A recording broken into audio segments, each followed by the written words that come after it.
like everyone else who had just graduated high school and partied throughout their last high school vacation, I was very excited to start my first day of college.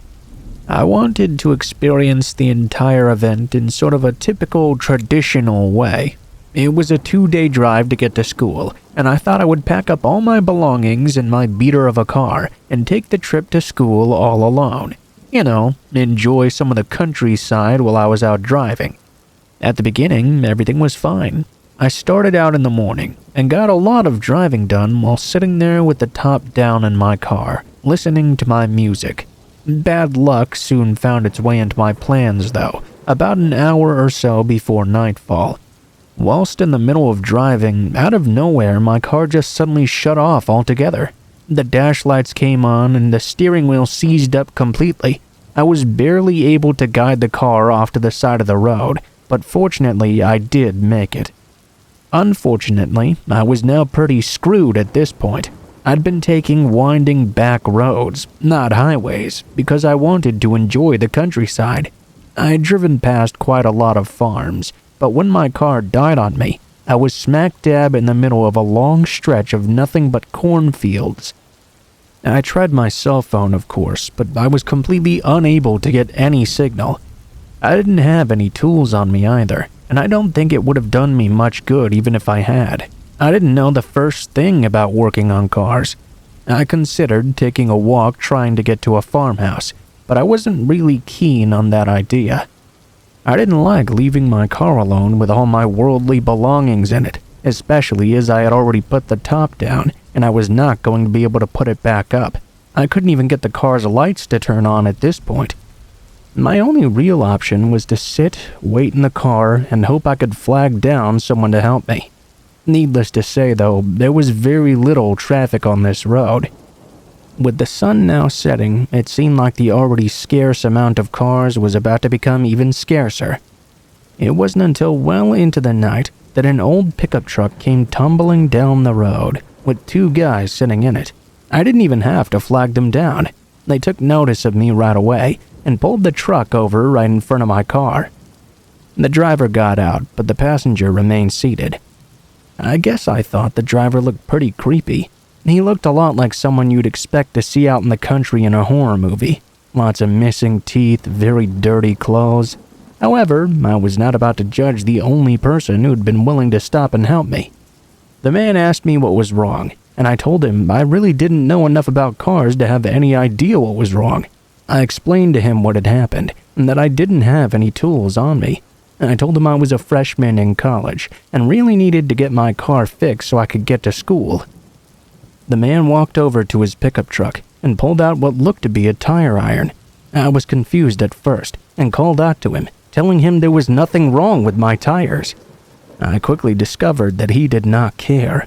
The man swiftly came at me, tire iron raised to strike. I didn't have much time to try and protect myself, and doubted I could have if I wanted to. This guy was a lot bigger than me. I did get my arm up quick enough to make a feeble attempt at catching his arm on the downswing, but it did me very little good. It may have softened the blow, but it was still more than enough of a hit to send me tumbling to the ground, and for the entire world to go black. If you've never been knocked out before, I can't really begin to explain to you what it feels like. It's all black, of course, but it's almost like you're aware and unaware of what's going on at the same time. I wasn't sure how long after the hit that I came to, but it was still dark when I opened my eyes. My head was throbbing in a way it never had before or since. I tried to move, only to realize I was now stuck in an enclosed space. It took me a few moments to realize they must have stuck me in the trunk of a car, and if I could fit in the trunk, it meant they had taken my belongings with them. I can't even tell you how long I laid there. I banged on the trunk trying to force it open, but I couldn't. It was the most terrifying time of my life. I had no idea if anyone would stop to try and help me. If I would be stuck there all night or what. I had no idea how serious the blow to my head was either. Whenever I had the strength, I would pound on the trunk in an attempt to get myself out. Finally, after what had to be hours of hell, a local police officer stopped to check out this mysterious car sitting on the side of the road. I heard him outside, so I began banging on the trunk again. I guess the asshole that attacked me had left the keys in the car, so the officer quickly got me out. It was then that I saw they had taken everything of mine. They had cleaned out my trunk and taken everything from the back seat of my car as well, even my clothes. Of course, that was the least of my worries, as the officer had to call an ambulance for me. Fortunately, I was not that seriously injured. I did eventually get to school, but I got there very late. My parents were kind enough to forward me money to buy some new clothes and other things, and I was happy that the experience didn't sour me on school altogether. For future drives, though, I think I'll just take the highway.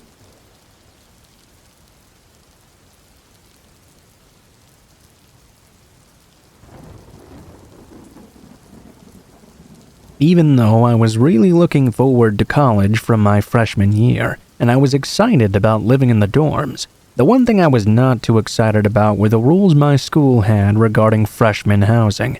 All freshmen had to have either a double or a triple room. We had to have a dorm mate, and we were not allowed to pick our dorm mate either. A few of my friends from high school were going to the same school, and I'd really wanted a room with one of them. But no, I was matched up with a guy named Colin. Still though, I tried to remain positive about my experience. I had been looking forward to going to school for a long time. Meeting Colin though, it really did heighten my disappointment. He was really weird and very dark as well. And I don't mean in like a goth sort of way or something like that. Colin was dark. He was morose. He looked like someone who'd never gone outside before ever. He was extremely pale, uneven facial hair. Even though it was hot as hell outside, he always wore this ratty dark blue hoodie, with the hood pulled up all the way over his face. He even slept in it every day. In fact, I don't think I ever saw him take it off once, and the times I saw him sleep at all were very few. I guess he had to have slept sometimes, but it definitely wasn't ever when I was trying to sleep. He had a book lamp over his bed and would spend the entire night reading. His eyes were always extremely bloodshot, and I began to wonder if he was on some sort of drugs or something. He really gave me the creeps. The worst thing about Colin, however, was the way he never said much of anything to me at all. He barely acknowledged me. It was like I didn't even exist. When I'd first met him, I got a half nod and a hey when I introduced myself. But even though Colin was weird and standoffish, I tried my best to be just fine with him. He was never mean to me exactly. For the first couple of months of living together, it was never tense either. He just did his own thing and I did mine. It began to get extremely weird though. One night when I was sleeping, I was suddenly woke up by Colin screaming at someone. Then I heard the unmistakable sounds of someone being beat over and over again. I opened my eyes but didn't get up yet. I was surprised at first that Colin seemed to have brought someone into the room while I was sleeping, but it turned out he actually hadn't. Colin was standing in the center of the room, punching himself in the face over and over again. I was actually a little bit scared, so I pretended to be asleep. He didn't carry on beating himself for very long, and soon the room was quiet. He continued to stand there at the center though, not moving. After a very long time, I finally fell back asleep. At first, I was definitely frightened. I even considered going to the housing department and letting them know what happened, demanding I be transferred to a different room. It was actually one of my buddies that convinced me not to though. He told me he'd personally had moments of frustration with his own life and the world, and he'd punched himself before too. Didn't do it regularly or anything, but it was definitely a thing other people did sometimes. What convinced me to overlook it though was when he said at least he was taking out his frustrations on himself and not someone else. At the time, my friend's words made sense to me, but looking back they really shouldn't have. Afterwards, Colin didn't end up beating himself again or anything like that. He went back to being his weird, solemn self. About a week before Thanksgiving break was coming up though, I was woken up again by a loud noise coming from Colin's bed. This time it was not a yell or a punching sound. It was like a suppressed exclamation of pain. Although I'd woken up, my head was still under the blanket, so I couldn't see what he was doing. I opened my eyes and peered out from a corner of the blanket, only to see the most terrifying sight I had ever seen in my life. Colin was standing on his bed, completely naked, coated in blood, and slicing himself open with what looked like a serrated knife. The shock caused me to jump out of bed and ask him what the hell he was doing. Colin stared at me, his eyes bulging wide. He dropped the knife on the blood-stained bedsheets. He held out his hands and extended his fingers like he was trying to grab something out of the air over and over. I had never been so scared in my life. I immediately ran down the hall to the RA's room and started pounding on her door. She got up and I explained what was wrong. She called campus security and an ambulance. She then told me to show her to my room. When we got back, Colin was on the bed, covered in blood and wounds. It was such a sickly sight I can barely even begin to describe it. The campus police got there quickly and tried to tend to Colin, while keeping the RA and I in the hall asking us questions. Colin was taken to the hospital. I never saw him again. Of course, I don't know what was wrong with him either. Looking back, it seems he may have had some sort of borderline personality disorder. Housing let me take my things out of my room the following day, and they upgraded me to a single room due to my experience. Colin didn't appear to school again. I know that because the RA had us all sign him a card. I hope he's okay. I hope Colin was able to take care of the problems he had and go back to school somewhere. I feel bad about the experience. Maybe if I'd told the RA about Colin punching himself, they would have known something was wrong sooner and tried to get him some kind of help. I don't know.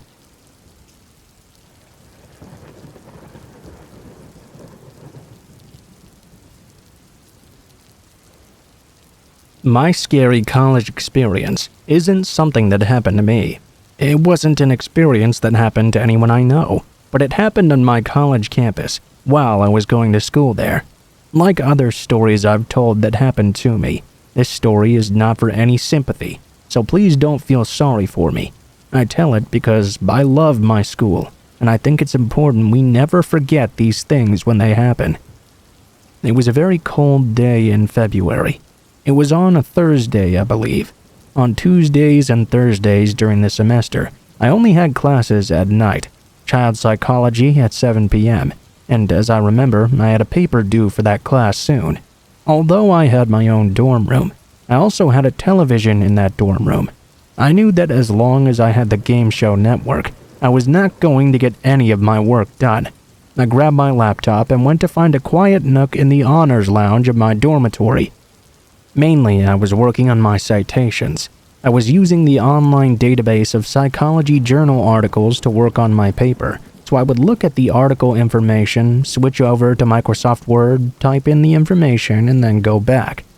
Well, at around 3 p.m., just as I'd finished citing an article, I went to pull up a second article from the database. It was then that a very frightening thing happened. Over the library database page, a red warning notice appeared on the screen. The notice read this: "There's been a report of a gunman on campus. Get to a safe area and take precautions until given the all clear. Avoid King's Commons and all buildings in that area." Needless to say, I was scared. I unplugged my laptop, ran up the 4 flights of stairs, and locked myself in my dorm room for what was likely the next half hour. It seemed like an eternity. I kept refreshing the homepage of my school's website, hoping to get some sort of update as to what was going on. It was finally at some time after 3:30 that the message was updated. The shooter had been killed, but it still instructed everyone to stay in their rooms until further notice. Unfortunately, as the details came in, we learned that a graduate student from another college came to our school, entered a lecture hall, and shot 26 students, killing 5 of them before killing himself. I checked my Facebook page that day. There were tons of my friends posting messages to me asking if I was okay. I had to confirm that I'd not been involved with the event whatsoever. We of course held memorials for the students who were involved, and made a pledge to never forget what happened on February 14th, 2008, at Northern Illinois University.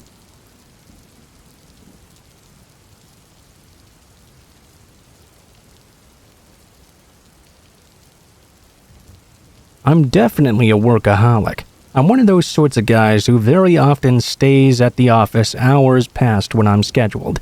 When I'm on the way home, it's usually very dark outside because of this, and there's little to no traffic as well. I tend to arrive home, eat something really quickly, and slip right into bed. Then the next morning, I start the pattern all over again. I live alone, so it really isn't a problem though. I don't have a wife or a girlfriend or even a dog waiting for me at home, so it's not like there's anyone to complain. I do have my own house though. It's a beautiful townhouse in a really upscale neighborhood in the city. Anyway, the night this story happened, I was working really late at night. I'd gotten myself particularly invested in this project and was completely losing track of time. I was hit with a sudden sleepiness and emitted a long yawn. When I looked up at the clock, I noticed it was now past midnight. I was mildly shocked because although I did often stay really late at work, this was nearly 7 hours after quitting time. I decided to put my work away and get my ass home. Driving home was rather dangerous actually. I'd worked so hard that I was completely exhausted and it was difficult to even keep my eyes open. It was really cold outside as well. I went ahead and rolled my window down in the hopes that the cold wind would help me stay awake. When I got to my house, I rushed in all tuckered out. Normally, I would take a shower before bed and get into my pajamas, but I didn't even have that in me. I kicked my clothes off and threw them on the couch. Didn't even turn on any of the lights in the house. My eyes were so heavy, I figured it would just hurt my eyes to do so. I trudged through, up the stairs, and made it to my bedroom. I swear at this point my eyes were just completely closed. I couldn't even open them a little bit. I flopped down on my queen-size bed and didn't even bother covering myself up. I began to doze off quickly, but something strange happened. Out of nowhere, my bed shook a bit. At first, my mind dismissed it as some sort of sleep consciousness thing, but then I felt my bed shake again, and I began to hear a shuffling noise as well. Although I had been struggling to stay awake for a while, I snapped awake at this point. Looking towards the other side of my bed, I could see a dark figure standing between my bed and the far wall. At that point, I was completely awake. I screamed a bit and jumped up, sort of like when you see a scary bug or a snake and you have to jump away. I bumped into my nightstand. I reached out and grabbed my lamp. It was one of those touch lamps. When the light came on, I saw who had been in my bed. An old, dirty-looking man was standing in my room. He had stripped himself down to his filthy underwear and must have been sleeping right next to me. I was simultaneously disgusted and scared at the same time. I wasn't sure what to do.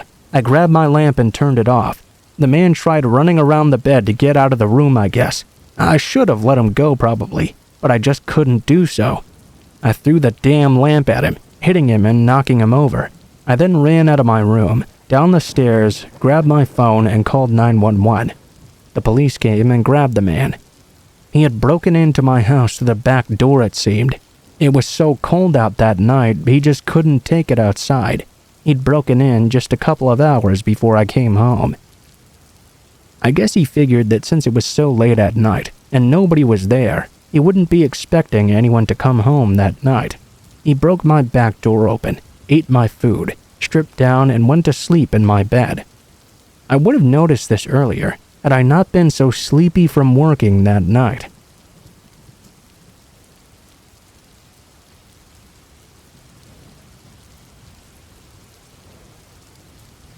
This is a story that happened when I was in the hospital about 15 years ago. Well, I wasn't in the hospital myself. I was at the hospital a lot though, visiting my boyfriend.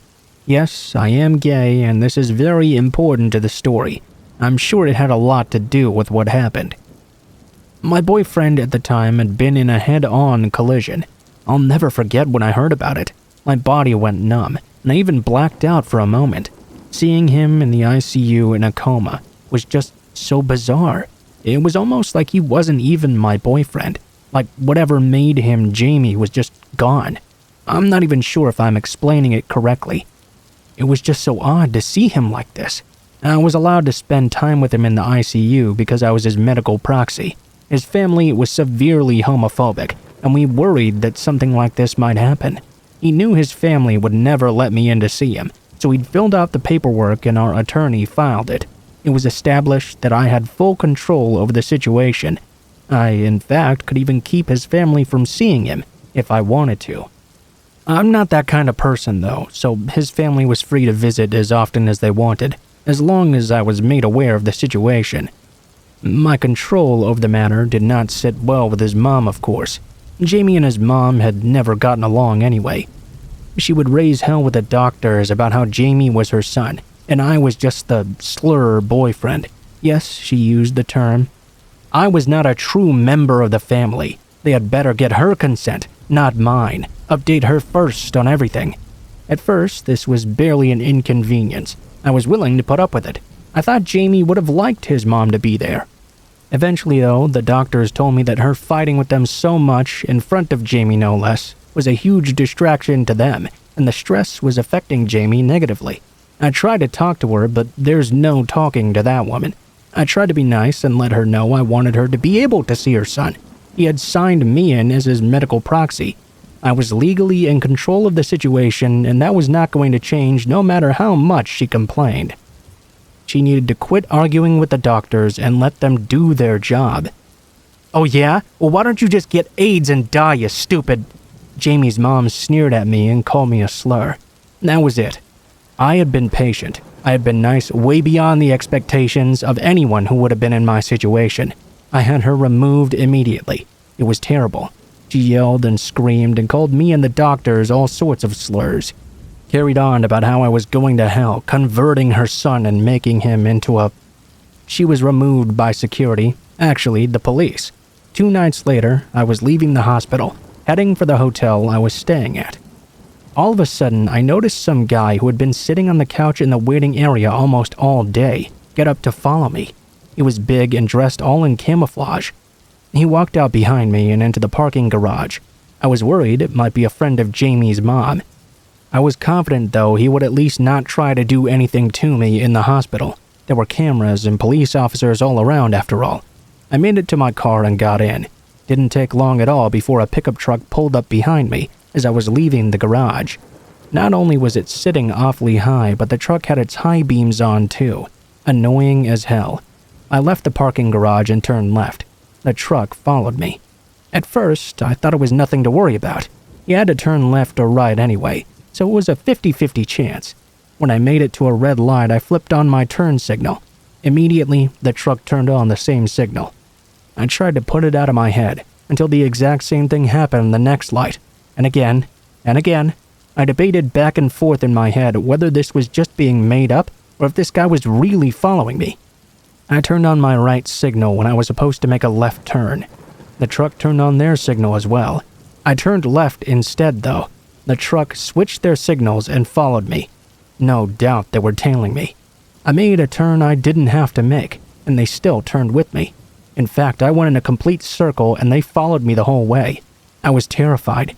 I didn't even live in this city. Jamie had been airlifted there, and that's why I was staying in a hotel. I didn't know anyone other than the people in the hospital. I also didn't know where the police station was. I had no idea what to do but to keep driving. It was very late, past midnight, so there were not a lot of places or parking lots I could pull into where I could get help. I mean, there were lots, but they were all empty. None of that mattered, though. When I was feeling most frantic, I came to another red light and stopped. The truck, instead of stopping, ran right into me. My car died immediately. I was startled and scared out of my mind. I'd been wearing my seatbelt, thankfully, and hadn't been injured. The pickup wasn't hurt as badly as my now stalled car. Thankfully for me, the fucker just drove off, though. I figure what happened is Jamie's mom must have had this guy ram into me in the hopes I would be hospitalized or something. Then she could control her son's medical situation. Maybe that's why the guy waited for me and followed me for so long, getting up the nerve to actually do it. Maybe he was going to attack me, but decided I wasn't going to get out of the car and figured ramming me was a good idea. Well, it wasn't for him. The man was caught. It was Jamie's mom's cousin, of course. He went to jail for a hit and run, as I couldn't prove it was premeditated. Yes, he had been following me, but I had no evidence.